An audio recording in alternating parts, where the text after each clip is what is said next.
बिस्मिल्लाहिर्रहमानिर्रहीम। मेरे प्यारे बहनों और भाइयों, अस्सलाम वालेकुम।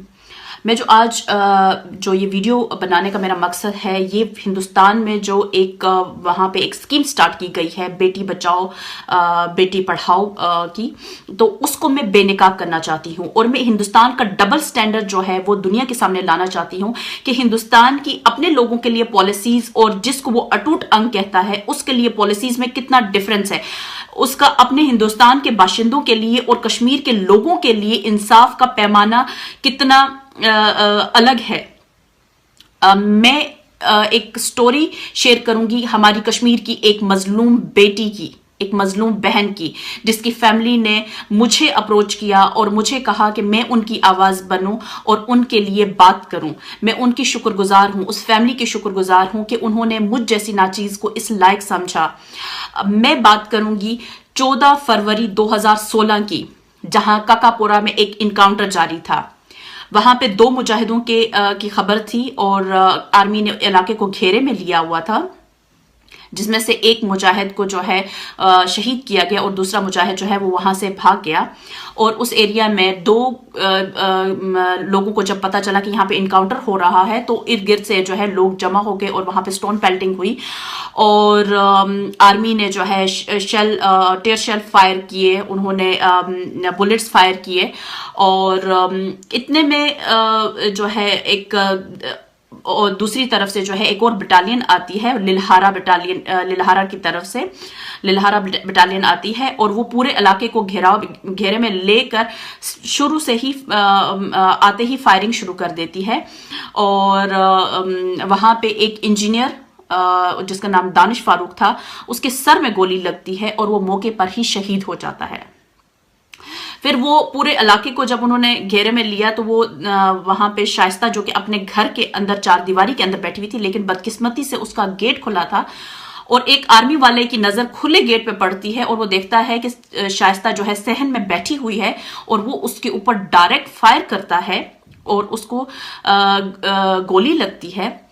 शाइस्ता के वालिद अब्दुल हमीद भट्ट साहब शाइस्ता को क्योंकि बाहर आर्मी होती है गेट की तरफ से, वो घर के दूसरी तरफ से शाइस्ता को उठा के हॉस्पिटल पहुंचाते हैं, लेकिन बदकिस्मती से शाइस्ता जांबर नहीं हो पाती और उनकी वफात हो जाती है, उनकी शहादत हो जाती है।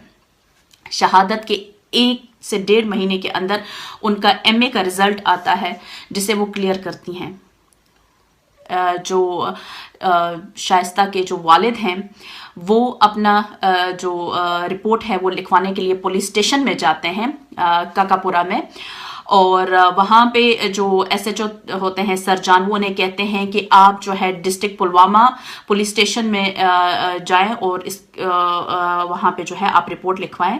जब वो वहां पे जाते हैं तो वहां का जो इंक्वायरी ऑफिसर होता है वो 9 लोगों को बुलाता है, जो 9 आई विटनेस होते हैं उनको बुलाता है बयान देने के लिए, और सब अपने जो है बयान लिखवाते हैं। उसके बाद वही इंक्वायरी ऑफिसर वो रिपोर्ट उठा के आर्मी के पास जाता है और उनको बोलता है कि अब आप अपना जो है बयान रिकॉर्ड करवाएं।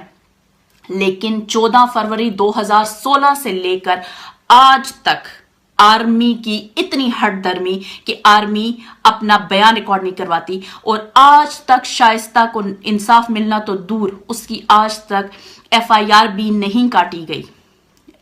जो पुलिस है या और जो DC हैं डिप्टी कमिश्नर वहां के, वो अब्दुल हमीद साहब को कहते हैं कि हम आपका SRO केस बनाते हैं, आप को उससे थोड़े पैसे मिल जाएंगे। लेकिन जो शाइस्ता की फैमिली है वो उनका कहना है कि हम थूकते हैं ऐसे पैसों पर।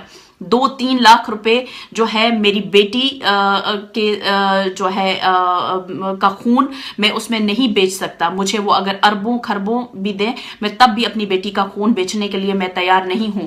मुझे इंसाफ चाहिए अपनी बेटी के लिए। मुझे अल्लाह ने जितना दिया है वो मेरी बाकी 3 औलादों के लिए काफी है। मुझे सिर्फ और सिर्फ अपने बच्ची के लिए इंसाफ चाहिए। ये है शर्मनाक चेहरा हिंदुस्तान की आर्मी का। हिंदुस्तान का जो काला कानून, जो एसफा लॉ कश्मीर में नाफिज है, ये वहां पर कितनी हजारों फैमिलीज हैं जिनके साथ, जो कि शाइस्ता की तरह विक्टिम है इस एसफा लॉ की। और वो एसफा लॉ जो कि इनको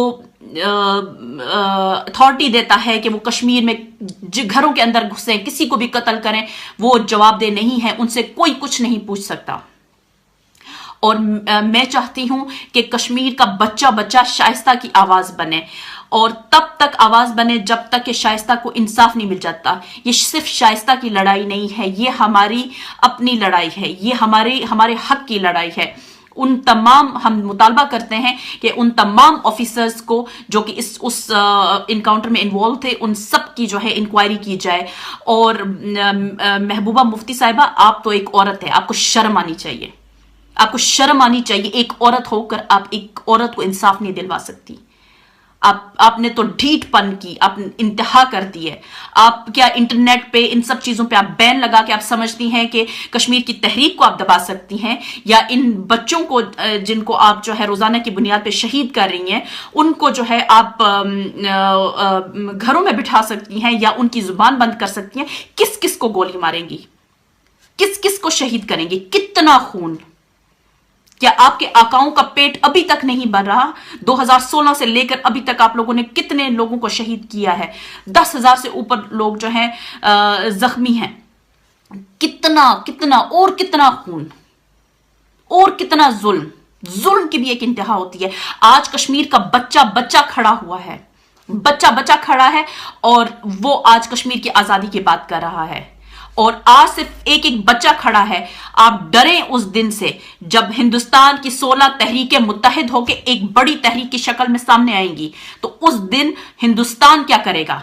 हिंदुस्तान ने जो अपने अटूट अंग होने का ड्रामा रचा के रखा हुआ है अपने अपने हिंदुस्तान के लोगों में, तो वो उस टाइम उन 16 तहरीकों को क्या जवाब देगा? हिंदुस्तान को जो डर है कि मैंने अगर कश्मीर का फैसला किया तो वो 16 तहरीकों के साथ मैं क्या करूंगा। हिंदुस्तान आज तक झूठ बोलता रहा अपने लोगों से कि कश्मीर जो है हिंदुस्तान का हिस्सा है। उसके लोग भी इस बात को सच मान के आज कश्मीर को हिंदुस्तान का हिस्सा समझते हैं।